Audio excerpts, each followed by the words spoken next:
So I wanted to come in here really quickly. I know you guys heard about the story a couple months ago, it went viral, about a young woman. She was bullied online, and her response or clapback was simple, it was poignant, and it was pitch perfect. Naomie Pilula. She's a lawyer who works, I believe she's based in Zambia. Here she was one day minding her own business in good spirits. She posted a selfie. And soon after she had posted it, comments started rolling in. Some were kind and positive, and some were not so kind and not so positive. In fact, they were downright mean and mean spirited. They talked about everything from her hair, her skin, to her most prominent feature, which was her nose, which Naomie herself has described as being the nose of her father. She basically inherited her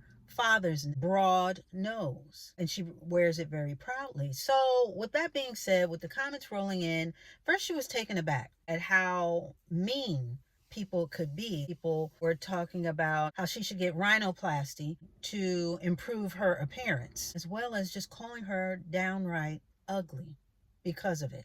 And with all the bullying and all of the name calling and the hurtful words, she had to give herself a moment. And at first she was hurt. And then she said that the hurt turned to anger. And she responded to one of the comments, but then deleted it later. So she told her sister about it, and her sister asked her, she said, well, why is this bothering you? Because you can't control what other people think or say, but you can basically control how you react to it. And you may want to figure out why it's bothering you so much. So in thinking and taking in her sister's advice, she did think back on when she was a child, and she was always teased about her nose and how broad it was, how big it was, and how that made her feel back then. And she realized that she never really felt worthy. And that's why the slings and arrows of all of the comments triggered her. So in knowing this, she decided, you know what, I'm going to love me for me. I was born with these features. And she thought about the scripture in the Bible where it talks about how God knew us before we were even born, before we were even knitted together in our mother's womb. He knew who we were, and therefore he created us special in our own way. Every detail, every crevice, every mole, every dimple, right down to the eyelashes, to the curve of your nose. God created every detail with purpose. Every nook and cranny was designed by God. You were created in God's image, and it was made good. So she thought, and she said, okay, well, if you're laughing at a person, if you're laughing at me, by laughing at what God has created, aren't you in essence laughing at the Creator? Are you criticizing God for what he has created? And I love that, because in saying that, what God has created, he has made good. So with that being said, she took that and she said, you know what? I'm not going to take down my picture, because she thought about it for a second. She said, no, I'm not doing that. She said, I love me. I love myself. And if the purpose of this bullying, this whole interaction is destroying me, then I'm not going to agree with this purpose. So she kept that picture up, and she kept it moving. And not only that, she kept posting more pictures and more pictures, because she said, well, this is my page. You know, if you don't like what you see, now I'm ad-libbing here. But in my mind, she's saying that, hey, you know, this is my page. If you don't like what you see, then you just keep it moving. But over here in these parts, we're not taking on any negativity. And like I said, this went viral, to the point where I think she did a couple of magazine interviews, and people caught wind of this, and people were really taken aback at how not only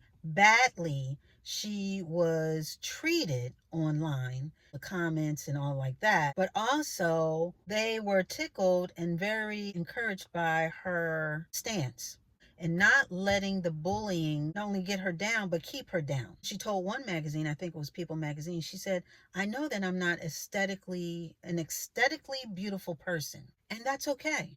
I love myself, and I can be by myself. Woo! Well, wait a minute.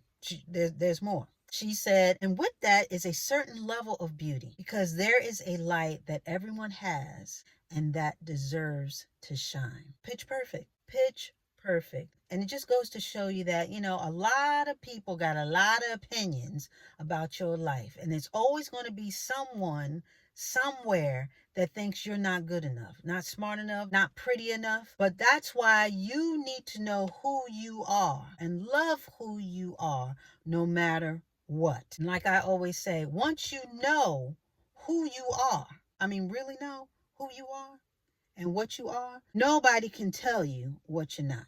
So that's why I said you got to know yourself for yourself. There are plenty of the people out here that are willing to knock you down and try to put things on you that don't belong. Try and tell you what you are when you're really not. Try and put you in a space, in a corner, and make you feel like you're unworthy of love, of attention, of a spouse, of a degree, of even minding your own business and taking a selfie on your own page. People will really try and inject you with a whole bunch of negativity. And that's why you got to have the antidote, which is self-confidence and self-love. And the only way that you can have that and reinforce that and pull on that is to know who you are. So, that being said, they had the right one that day, or the wrong one, however you want to look at it. I'm so glad that she gave the response that she did. And she was able to really reinforce her own standard of beauty. You see how that flipped? What was meant for her bad, what was meant to tear her down and make her feel bad, God flipped that and made it for her good, building her up, have her gain self-confidence. And at the end of the day, she had a message. And that was, you know what? I'm beautiful no matter what. And guess what? She's right.